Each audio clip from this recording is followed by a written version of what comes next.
Au sud de Loches, à Saint-Senoc, ce particulier s'est laissé tenter par la production d'électricité via éolienne. Celle-ci a été installée il y a quelques semaines à peine et ses hélices placées à 11 mètres de hauteur turbinent déjà à fière allure.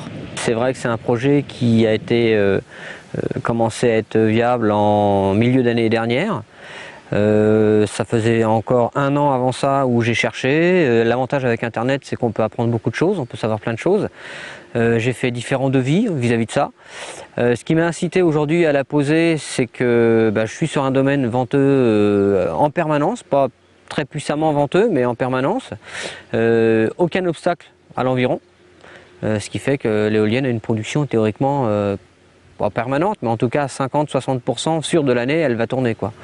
Et quand l'éolienne manque de vent et ne tourne pas, la maison de Jérôme Odiger est alimentée par le traditionnel réseau électrique EDF. En cas de surplus de production de l'installation, le tout est directement revendu grâce à un second compteur plutôt malin. Jérôme et sa famille espèrent ainsi alléger leur facture d'électricité et ils font des émules.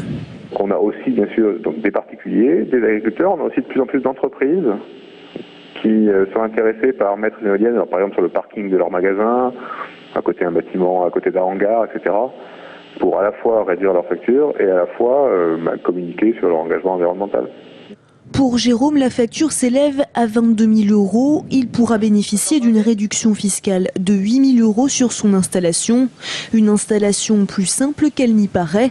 En dessous de 12 mètres de hauteur, pas besoin de permis de construire pour édifier son éolienne. La production d'électricité dans son jardin semble donc promise à de beaux jours.